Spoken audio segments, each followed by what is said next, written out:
Bienvenidos y bienvenidas a Punto de Vista, todo sobre el narrador. Hoy veremos las técnicas narrativas. Las técnicas narrativas son los modos en que el narrador relaciona su voz con la de los personajes, entendiendo el concepto de voz como una voz externa, palabra, y/o una voz interna, pensamiento. El autor podrá recurrir a distintas técnicas según el narrador construido. Si es una voz o un personaje, si narra en primera o en tercera persona, según su grado de saber o focalización. Para esto, lo separaremos en dos tipos de técnicas, las tradicionales y las innovadoras. Técnicas tradicionales. Estas estuvieron durante muchos siglos en consonancia con el narrador no focalizado u omnisciente, modalidad típica de la novela hasta el siglo XIX. Desde comienzos del siglo XX se ha seguido usando, generalmente combinada con otras, y acompañando a narradores de tipo omnisciente y a narradores con focalización interna o en primera testigo. Informe del narrador psicólogo. El narrador asume el rol profesional que luego de analizar al personaje proporciona un ordenado informe acerca de sus procesos psíquicos y estados de ánimo. Esta técnica se emplea fundamentalmente en los textos con narrador en tercera persona no focalizado y con narrador en primera persona testigo. A veces uno se encuentra con personas que le son totalmente desconocidas y se interesa por ellas desde la primera mirada, de repente, antes de haber cambiado una palabra. Una impresión así fue la que produjo a Raskolnikov, el hombre con aspecto de funcionario retirado, sentado ahí cerca. Más tarde, el joven recordaría aquella primera impresión y hasta la consideraría como un presentimiento. Otro motivo que impulsaba a Raskolnikov a fijarse sin cesar en el funcionario era que éste también tenía los ojos fijos en él, con deseos evidentes de entablar conversación. Crimen y castigo, Fedor Dostoyevsky. Introspección. En este caso, el personaje realiza un autoanálisis y después de reflexionar sobre sus experiencias, exhibe el resultado del proceso oculto de sus pensamientos como si fuera una versión pasada en limpio en un discurso claramente elaborado, coherente, ordenado. Se corresponde lógicamente con un narrador en primera persona protagonista. Hermann Hesse escribe Demian, una novela de aprendizaje donde un narrador desde la adultez evoca su vida desde la infancia hasta su presente, reflexionando sobre los hitos de su trayectoria. Un episodio clave es el que él, a sus 10 años, interpreta como la instancia de la pérdida de la inocencia, cuando para quedar a la altura de Cromer, un muchacho mayor que él, callejero, inventa haber robado una bolsa de manzanas y es chantajeado por ello. No podía subir a casa.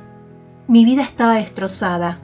Pensé escaparme para no volver más o tirarme al río. Pero no eran ideas claras. Me senté a oscuras en el último peldaño de la escalera. Me hice un ovillo y me entregué a mi desgracia. Allí me encontró llorando Lina, cuando bajó a recoger leña con una cesta. Monólogo tradicional. Consiste en la inserción de la voz del personaje en estilo directo, en un relato donde predomina la tercera persona, no focalizada o con focalización interna, de modo tal que las voces del narrador y del personaje queden claramente delimitadas. Se trata de los pensamientos de un personaje presentados por el narrador de manera coherente y ordenada, como si hablase consigo mismo en estilo directo, por lo que se emplean verbos declarativos y marcas gráficas, comillas o rayas de diálogo. En Crimen y Castigo, el personaje Raskolnikov deambula por las calles de San Petersburgo, maquinando el crimen que está dispuesto a cometer. Él ya sabía que era así. Había estudiado aquellos pormenores y le gustaban. En aquella oscuridad ni siquiera las miradas curiosas eran de temer. Si ahora tengo tanto miedo, ¿qué ocurriría si la cosa fuera de verdad?, pensó, a pesar suyo, al llegar al cuarto piso. Estas tres técnicas suponen un progresivo acercamiento a la conciencia del personaje.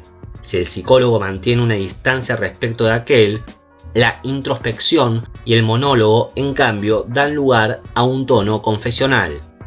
Discurso directo. Es la transcripción textual de las palabras o pensamientos de un personaje. Suele separarse de la voz del narrador mediante marcas gráficas como las rayas de diálogo, las comillas o el uso de los dos puntos. La delimitación es muy clara y suele introducirse con verbos declarativos como decir, rogar, ordenar, contar, etc. Por ejemplo, el camino subía y bajaba. Sube o baja, según se va o se viene. Para el que va, sube. Para el que viene, baja.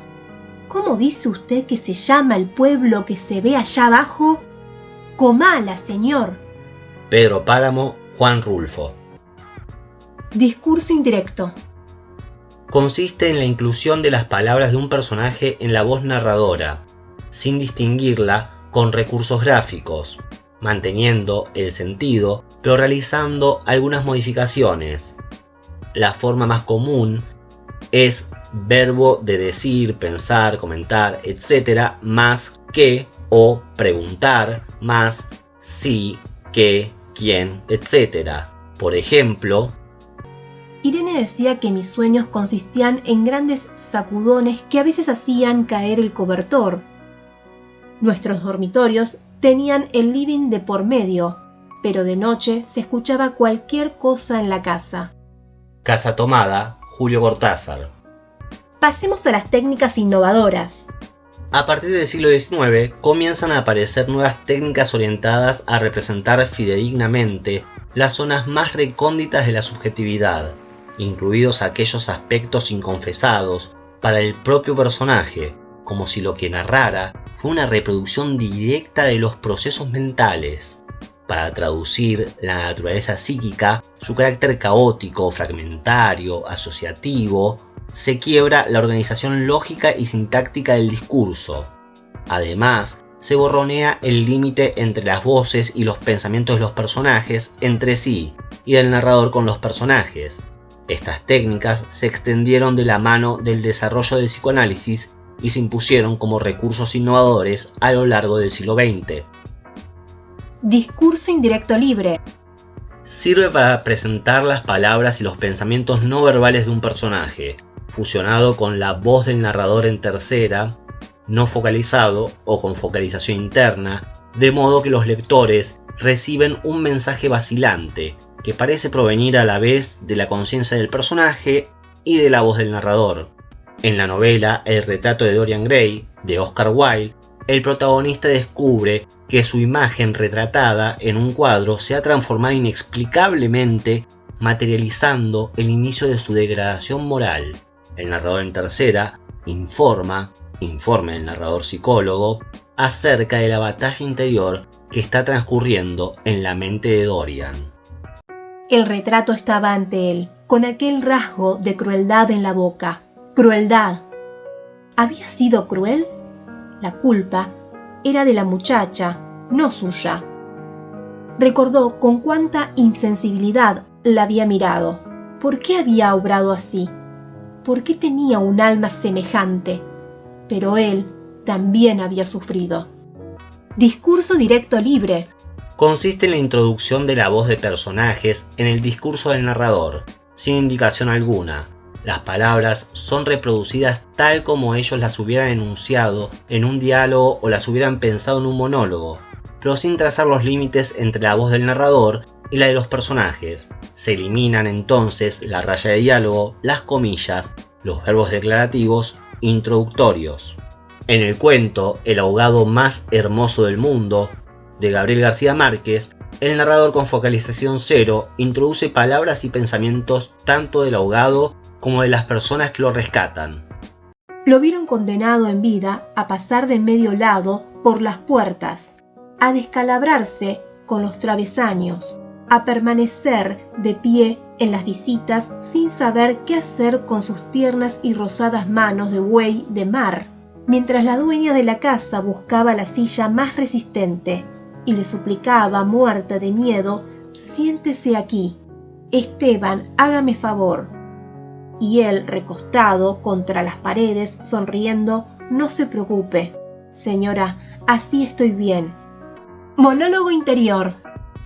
Esta técnica supone un narrador virtual que delega la voz en la de los personajes, quienes enuncian en primera persona, dado que el objetivo es revelar aspectos de una instancia preverbal, proveniente de las zonas más profundas de la subjetividad.